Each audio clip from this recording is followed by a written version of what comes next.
Olá, sejam todos e todas muito bem-vindos ao Historycast. Toda semana, um novo episódio de história, gravado por especialistas. Eu sou Lucas Delvin, mestrando em História pela Universidade Federal do Rio Grande do Sul. Esse programa é apresentado e editado por mim e Gabriel Giacomazzi, licenciado pela mesma instituição, e também Kelvin Silva, mestrando pela Pontifícia Universidade Católica do Rio Grande do Sul. No episódio de hoje, Janete Abrão vai nos falar sobre a gripe pandêmica de 1918, sua origem e sua etiologia. A convidada é doutora em História Contemporânea pela Universidade de Barcelona e desde 2013 é professora e investigadora da Universidade de Alcalá Henares, na Espanha. Antes de tudo, peço que, se estiver ouvindo pelo YouTube, dê like no vídeo e siga nosso canal. Se estiver ouvindo pelo Spotify, também. Afinal, precisamos de mais seguidores para divulgar conhecimento histórico. Agora, sem mais delongas, passo a palavra para a convidada.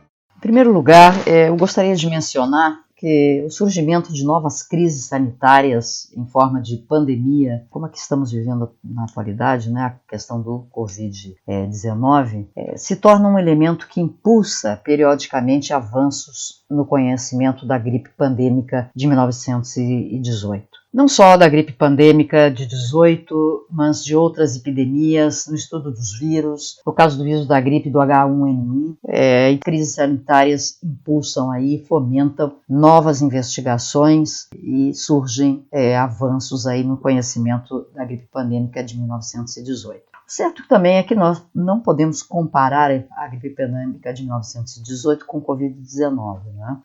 Cada epidemia tem o seu contexto. Com relação ao Covid-19, há muitas teorias, né? Surgiu como total desconhecida para alguns cientistas, outros relacionam com SARS e outros Covids, porque existem 7 tipos de Covid. Né? Há teorias também que relacionam o surgimento dessa epidemia atual com o desequilíbrio ecológico, né? E a gripe epidêmica de 1918 é resultado de um contexto bastante específico, que nós veremos a seguir. Bom, eu sou a professora Janete Abrão e hoje vamos tratar sobre a origem da pandemia de 1918, tanto no sentido etiológico como no sentido espacial, ou seja, geográfico. Começamos. A pandemia de gripe que ocorreu entre 1918 e 1919 é errônea e popularmente conhecida pelo nome de Spanish Flu, Spanish Lady ou gripe espanhola. E é considerada, e não poderia deixar de ser, né, como a maior catástrofe sanitária do século XX, já que produziu entre 25 e 50 milhões de mortos. Com relação à morbilidade, ou seja, as taxas de incidência, as primeiras estimativas a nível mundial calculam que se viram afetados pela pandemia 500 milhões de pessoas. Mas é importante aqui também salientar que esses dados não são conclusivos, continuam as investigações sobre a pandemia de 1918, sempre em busca de dados mais aproximativos e levando em conta as limitações do período. Mas por que é errônea e popularmente conhecida pelo nome de gripe espanhola? O nome contemporâneo de gripe espanhola ele surge nos governos beligerantes durante a Primeira Guerra Mundial. Esses governos eles vão ter receio de informar o número alarmante de mortos nos seus países já nos 2 primeiros meses já do início da epidemia e vão impor a censura sobre os jornais e toda publicação a respeito. Tanto as forças aliadas como as do Comando Central haviam sofrido grandes perdas devido a essa gripe, mas os governos dos países em guerra, então, eles restringiram as informações para que elas não chegassem ao inimigo, já que poderiam ser utilizadas com proveito. Essa é a justificativa dos países beligerantes para a adoção da censura, no sentido de que os inimigos poderiam aproveitar-se das circunstâncias desta crise epidêmica, ainda que os governos não reconhecessem essa crise. A Espanha, por sua vez, como não participou da guerra, ela manteve a neutralidade durante o conflito, permitiu que as suas publicações informassem que o país estava sofrendo um tipo de gripe especialmente severa. E alguns autores europeus asseguram que, em fins da primavera de 1918, a agência de notícias Fabra enviou um teletipo a Reuters informando de que uma estranha forma de enfermidade de características epidêmicas havia aparecido em Madrid. E complementam, eles dizem, a epidemia de caráter benigno. Não se registraram defunções, ou seja, mortes, até o presente momento.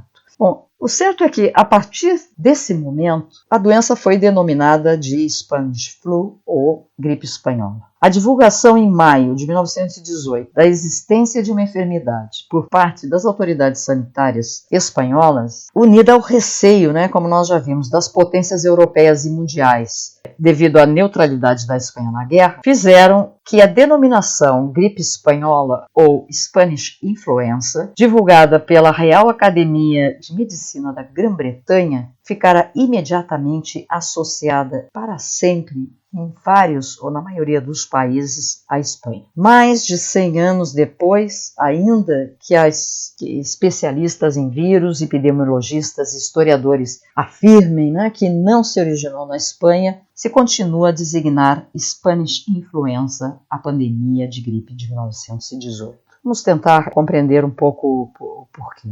Em realidade, é frequente atribuir as calamidades e causas ou origens de uma enfermidade a outros países. Segundo vários autores, como Philip Kellingray, este fato é uma resposta xenófoba comum na Europa. Desde essa perspectiva, o único país que poderia ter chamado realmente gripe espanhola a essa doença era Portugal, porque a enfermidade chegou a Portugal desde as fronteiras comuns com a Espanha. De todas formas, os russos chamavam de gripe francesa, os franceses de gripe espanhola e assim por diante, sempre atribuindo ao outro, o mal é o outro. É preciso salientar também que no momento em que as designações aplicadas às enfermidades podem ter consequências graves na imagem e, em definitiva, na confiança que se tem em um país, o que se está tratando é de não relacionar o nome de uma zona geográfica a uma enfermidade para que não se desencadeie o alarme social. Apesar de tudo, este problema da denominação continua sendo difícil de resolver. E é praticamente impossível de revertê-lo, uma vez que se há arraigado na sociedade. A pandemia de 1918-1919 e parte do ano de 1920 em alguns países, nós já veremos porque a maioria dos autores considera como marco 1918 e 19 e não 20, já veremos a seguir.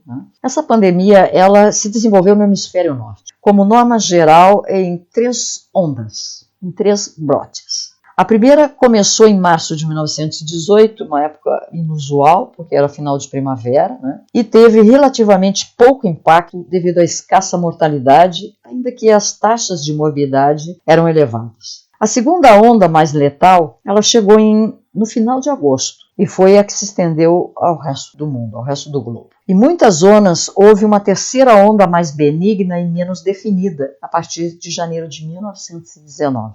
A realmente virulenta e mortal foi a segunda, com 64% das mortes, depois a terceira com 26% e finalmente a primeira com 10%, isso segundo Patterson e Pyle, 2 estudiosos do assunto. As 3 ondas elas ocorreram em menos de um ano, com um período de ausência de gripe entre as ondas muito curto e inclusive sobreposto em alguns lugares. Alguns lugares sofreram uma única onda em 1919 ou se manteve persistente incidência da gripe até bem entrado o ano de 1920. Neste último caso, não está claro se foi uma 4ª onda ou uma nova epidemia associada a uma cepa diferente do vírus, o que ocorreu em 1920. Então é por isso que muitos autores preferem utilizar a gripe epidêmica de 1918 ou a gripe pandêmica de 1918-1919 e não se referem ao ano de 1920. Na América do Sul, a pandemia de gripe apareceu pela primeira vez durante o mês de outubro de 1918. Uma segunda onda surgiu no inverno de 1919, coincidindo com a terceira onda da pandemia global. No entanto, existiram zonas geográficas nas quais coincidiu no tempo e na magnitude com o ocorrido no resto do mundo, como, por exemplo, no caso da Colômbia. A costa do Caribe foi o lugar de ingresso da pandemia de 1918 na América Latina, e a diferença do ocorrido nos Estados Unidos, no Canadá e na Europa, em que a gripe apareceu primeiro nos estamentos militares. Na América Latina, na Ásia e na Oceania, a gripe se originou na população civil vinculada ao comércio. Na África e no Brasil, o padrão foi misto, ou seja, atingiu tanto soldados como a população civil, simultaneamente. Com relação à África, e buscando superar o enfoque eurocêntrico de muitos estudos, as investigações foram possíveis graças à história oral, o que nos indica que o silêncio histórico, a ausência desta epidemia na memória coletiva, é um fenômeno influído por questões específicas. Contudo, não permite a história oral a obtenção de taxas que reflitam a morbilidade, ou seja, as taxas de incidência de uma doença sobre determinado coletivo. Esse é o problema desta fonte, ela sempre deve ser combinada com outros tipos de fonte. As explicações sobre a origem da epidemia, segundo a história oral, também são diversas. No caso da Tanzânia, a enfermidade chegou através do tráfico marítimo procedente da Índia, e a medicina tradicional africana estabeleceu como a origem da enfermidade a consequência das ações ou atitudes da população e como um castigo enviado pelos ancestrais. No caso do Senegal, a epidemia de gripe ficou silenciada, pois se relacionou com um fenômeno simultâneo e de muito maior impacto social. No caso, as epidemias de peste bubônica de 1918, 1919, 1914, houve uma anterior ainda em 14, então 14, 18, 19 e 1945, que estão ainda presentes na memória dos senegaleses. Nós temos, obviamente, que ver as limitações da medicina na época, tanto na Europa quanto nos demais continentes, para explicar a origem da pandemia. Cabe salientar que as questões referentes à causa da pandemia e à origem geográfica da mesma não parecem ter sido solucionadas na sua totalidade. É isso que eu estou tentando me referir. Em outras palavras, o debate sobre a origem da pandemia de gripe 1918 é uma questão que ha suscitado numerosas teorias e posicionamentos diferentes dentro da comunidade científica. Em 1985, por exemplo, parecia que a origem do primeiro foco, foi um acampamento do Exército dos Estados Unidos em Camp Funston, dentro da base militar de Fort Riley, na zona de Haskell County, ou seja, no estado norte-americano Kansas. Na atualidade existe um grande debate, não parece haver consenso sobre onde situar a origem da gripe de 1918. A epidemia, em realidade, ela chegou à França em abril e maio de 1918, no acampamento militar, número 4 de Bordeaux, na 3ª Brigada de Villiers-sur-Coude, no departamento de Oisy e no campo de treinamento de Fer-Briange. A meados de abril, aparece um brote da doença na Força Expedicionária Americana, norte-americana no caso, nos acampamentos, com os mesmos sintomas que os sintomas de Camp Funston. Esses sintomas eram geralmente leves. E por ser geralmente leves, os médicos da Força Expedicionária Norte-Americana chamaram a enfermidade de febre dos 3 dias. Então isso também complicou bastante no sentido de fomentar a propagação da doença com esse diagnóstico equivocado. Contudo, existem autores que sustentam que a origem da gripe é asiática, ou seja, nós já vimos aqui 3 possibilidades, uma que surgiu nos Estados Unidos, o foco primeiro nos Estados Unidos, outra na Europa, para mim é a mais plausível, porque é o campo da guerra, e uma terceira que sustenta a origem da gripe no continente asiático. Ainda que as teorias sobre como chegou a população civil e a Europa, elas são diversas. Então, desde a virologia, ficou demonstrado o papel das aves aquáticas como reservatório do vírus da gripe, assim como os mecanismos de recombinação genética que se produzem nos porcos. porcos. Desde essa perspectiva, foram apontados como focos da gripe de 1918 as varas ou manadas de porcos de Iowa, com sintomas gripais parecidos aos da gripe humana da época. Se o contágio se produziu dos porcos aos humanos ou vice-versa, isso se desconhece, né? Ainda que os virólogos afirmam que no caso concreto que nos ocupa, se produziu de humanos a porcos e nunca o contrário. Tanto que as epidemias de 1847, 1890, 1957 e 1968 tiveram sua origem na Ásia, ou seja, as epidemias de gripe, né? Parece lícito pensar que pode haver se originado na Ásia, né? Ademais, desde a zoologia, se confirma que o Sudeste Asiático constitui um importante reservatório de gripe. Vou aqui abrir um parênteses rápido, breve. Antes do Covid, existiu uma importante epidemia de gripe aqui na Europa, em dezembro de 2019, assim como também na China. Bom, fechando esse parênteses aí, retornamos à questão de que desde a zoologia se confirma que o Sudeste Asiático constitui, então, um importante reservatório de gripe. O sistema de agricultura arroz, pato, porco, pode ter contribuído na criação desta variante de vírus que foi o vírus H1N1. Para manter os cultivos de arroz livres de insetos, né, então os agricultores o que faziam? Né? Liberam bandos de patos no arrozal para que comam os restos da colheita e desta forma, além de manter limpo o arrozal, se engordam os patos, né, sem custo nenhum. Tá? Entretanto, também se misturam os excrementos dessas aves com as águas utilizadas para o cultivo do arroz. E, paralelamente, tanto o arroz como a água e os patos, eles convivem com a criação de porcos da zona. Favorece, né, o fenômeno do agrupamento genético entre os vírus gripais de diferentes espécies. Então, segundo essa hipótese, a chegada da gripe na Europa se produziu quando da translado dos chamados colis, né, ou seja, pessoas do Sudeste Asiático para lutar na Primeira Guerra. Os argumentos contrários a essa hipótese também provêm da zoologia e da virologia. Por um lado, as notícias sobre a epidemia gripal na Ásia são 5 meses posteriores às publicadas nos Estados Unidos. Ademais, os depoimentos das enfermeiras da época que descrevem as condições sanitárias e sociais dos acampamentos de guerra franceses relatam a presença de soldados de origem europeu e indiano, mas não situam soldados chineses até bem entrado o ano de 1918. Então, a atribuição da gripe a soldados chineses, o que tudo indica, tem a sua origem na propaganda alemã, que fazia uma associação bastante equivocada entre a peste bubônica, a qual continuava ativa em algumas zonas da China, e a gripe. Os investigadores chineses tampouco sustentam essa hipótese, afirmando que a gripe chegou aos principais portos marítimos do país desde a Europa. Por outro lado, não se pode descartar a hipótese de que se produziu uma mutação adaptativa muito brusca de um vírus aviar num período amplo, sem intervenção alguma do porco,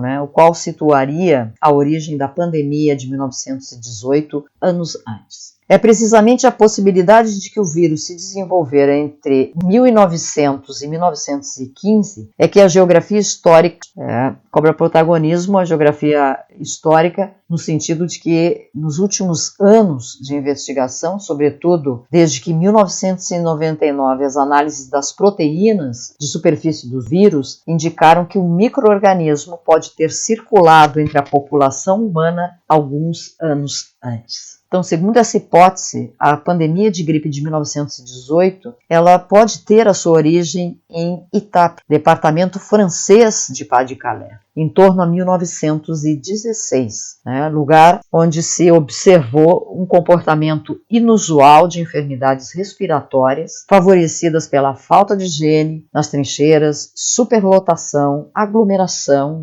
condições meteorológicas e esgotamento físico dos soldados. Os informes dos médicos que atenderam as tropas francesas e norte-americanas nesta zona, esses informes estão conservados no Arquivo de Saúde do Exército, no Hospital de Val-de-Grâce, em Paris, revelam que houve muitos mortos por infecção respiratória nos campos de guerra, nos campos bélicos da França durante 1916. E esse fato também se confirma em outras fontes. Para que fique um pouco mais claro, a base militar de Étaples albergava uns 100 mil soldados em um espaço de aproximadamente 12 quilômetros quadrados.